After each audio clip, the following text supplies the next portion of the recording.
Penkes Pranikah, Prakonsepsi. Iya, waalaikumsalam. Silakan masuk, Mbak. Ini saya tutup dulu boleh ya? Oke. Duduk ya. Boleh, silakan duduk. Ya, perkenalkan dulu, nama saya Bidan Mustika. Saya bertugas pada pagi hari ini.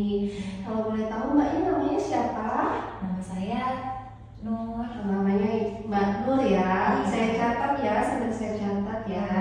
Oke, Mbak Nur, umurnya berapa? Umurnya 24 tahun. 24 tahun. Oke, kalau boleh tahu ini alamatnya di mana ya, Mbak? Alamatnya di Perumnas Kampung 4. Perumnas Kampung 4. Iya. Ada nomor HP yang bisa Ada. dihubungi, boleh saya tahu? 0852 4774 5260. 5260. Oke, Mbak Nur, Ya. ini ada menunya apa ya dan ada tempat bidannya ini, Mbak Nur? Nah, jadi gini, saya ini kan sebentar lagi mau nikah. Ah iya, mau nikah. Nah, jadi sebelum nikah saya tuh ada dikasih tahu sama teman. Misalnya bagusnya konsultasi ke bidan. Seperti itu. Supaya nanti kan pengennya kalau bisa habis nikah cepet-cepet isi. Oh, seperti itu. Ini calon suaminya nggak dibawa nih?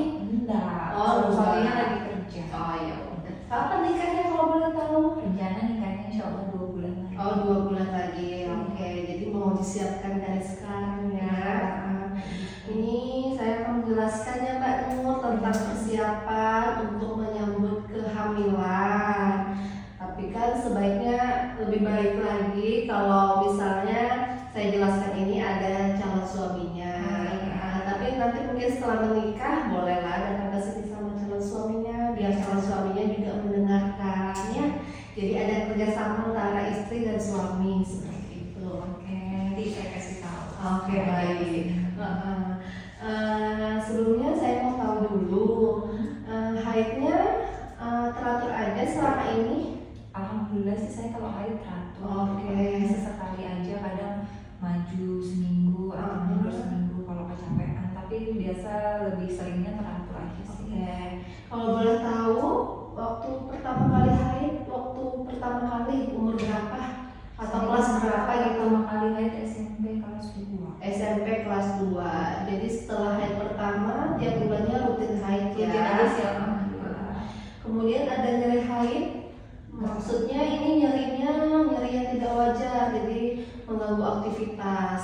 Tidak ada sih. Nggak ada. Biasa kalau hari pertama hari kedua itu pasti perut mulus-mulus. Oh, iya. Tapi yang mulus masih bisa ditahan, masih bisa beraktivitas. Oke, Lebih berarti itu masih wajar ya.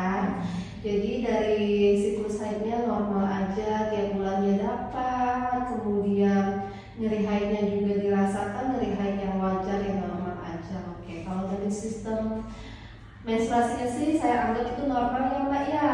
Jadi di sini saya mau menjelaskan tentang persiapan menyambut kehamilan. Di sini ada leaflet seperti itu, bisa dilihat pemeriksaan pranikahnya. Nah, di sini pemeriksaan untuk menyiapkan kehamilan itu sebelumnya kita harus mengetahui kita ini sebagai wanita itu subur atau tidak. Kemudian prianya juga harus dilakukan pemeriksaan. Prianya itu spermanya bagus atau tidak ya.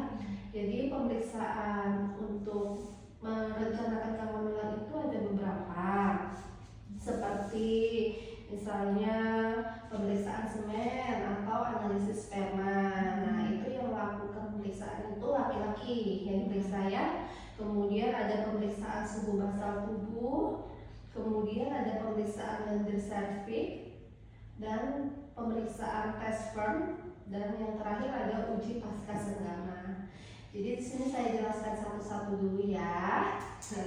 Jadi Mbak, yang pertama saya jelaskan itu pemeriksaan semen atau analisis sperma. Mbaknya sudah pernah dengar sebelumnya? Belum pernah. Oke. Jadi analisa sperma itu untuk mengetahui kualitas dan jumlah spermanya. Jadi yang dilakukan pemeriksaan itu laki-lakinya, bapaknya nanti setelah menikah. Jadi pemeriksaannya itu dilakukan di laboratorium. yang nilai petugas laboratorium. Jadi nanti disarankan sebelum melakukan pemeriksaan itu usahakan 2-7 hari itu tidak berhubungan dulu. Jadi kualitas spermanya masih tetap seperti awal, masih bagus gitu. Jadi bisa dinilai kualitas spermanya mengikuti jumlahnya, gerakan spermanya, sama bentuk spermanya, ya seperti itu. Jadi pemeriksaannya analisa sperma ini dilakukannya di laboratorium. Yang diperiksa bapaknya, ya. Oke. Sudah paham kalau yang ini?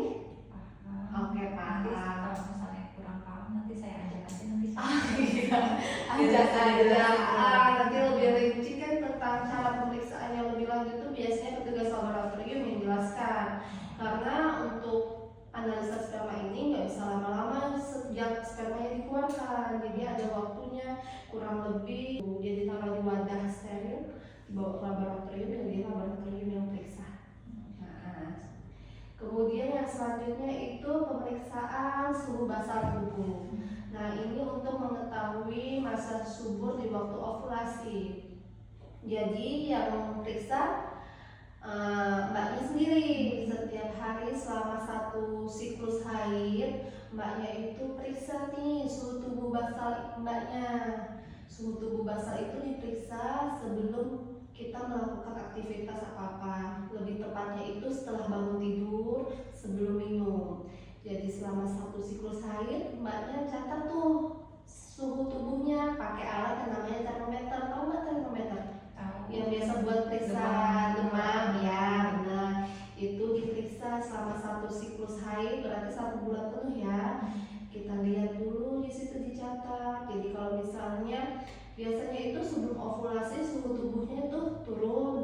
Nah, nanti setelah ovulasi suhu tubuhnya malah meningkat. Jadi di tengah-tengah sebelum turun dan sebelum meningkat itulah masa subur kita sebagai perempuan.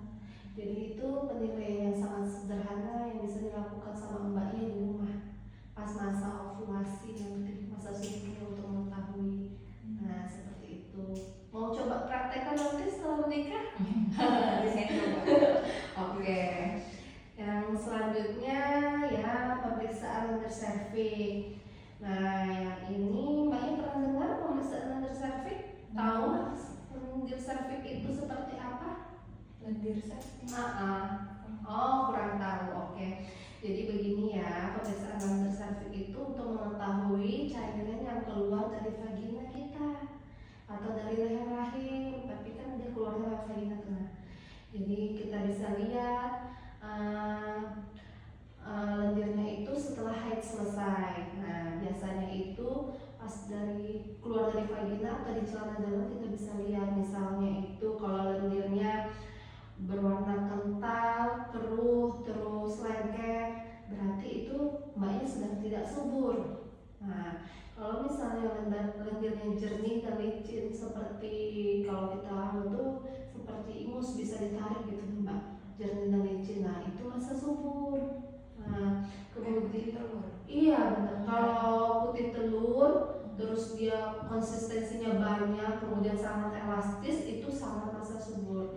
Jadi itu sudah masa subur yang puncaknya lah ibaratnya seperti itu.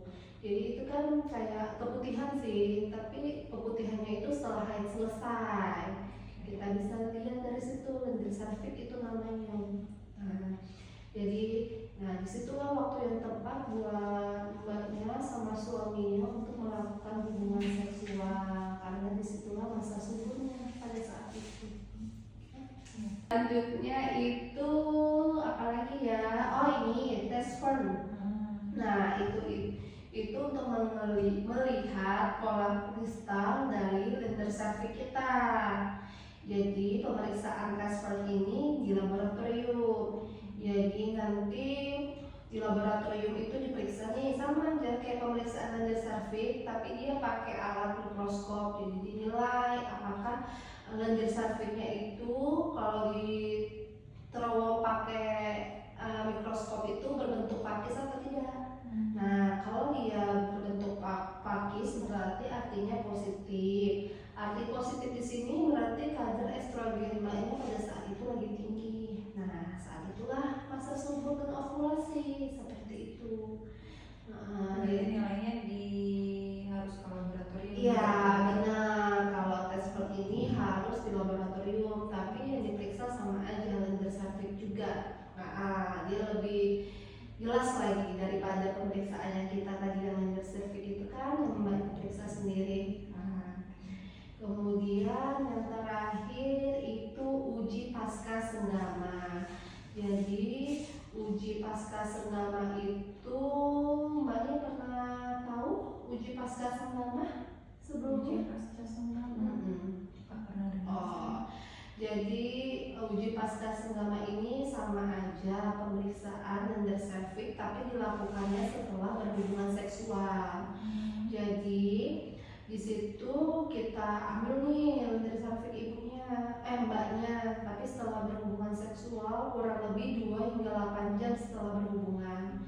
Jadi di situ dilihat ini untuk mengetahui kemampuan spermanya setelah bertemu lender cervix, Mbak. Kalau uji pasca senggama ini, jadi di situ kita lihat apakah spermanya setelah bertemu sama lender cervix wanita itu bisa bergerak atau tidak, hidup atau enggak, seperti itu. Kalau misalnya dia setelah bertemu hasilnya baik, spermanya hidup, kemudian bergeraknya tetap aktif, berarti nggak ada masalah antara sperma sama silinder ini. Kemungkinan terjadi ovulasi bisa terjadi, ya. Tapi kalau misalnya hasilnya kurang baik, misalnya spermanya mati atau tidak bergerak setelah bertemu lender cervix, itu kemungkinan ada masalah sama spermanya, seperti itu. Nah, untuk mengetahui masalah itu ya yang tadi di awal saya bilang untuk melakukan uji analisa sperma atau pemeriksaan semen seperti itu. Berarti uji pasca senggama ini kalau nanti saya sudah nikah, habis hubungan sama suami, terus lendirnya saya iya, masih seperti ke itu. laboratorium. Semua itu tidak menimbulkan rasa sakit karena kan diambilnya sedikit aja. Jadi uji pasca senggama ini nanti diperiksanya begitu setelah berhubungan, kalau bisa 2-8 jam setelah melakukan hubungan.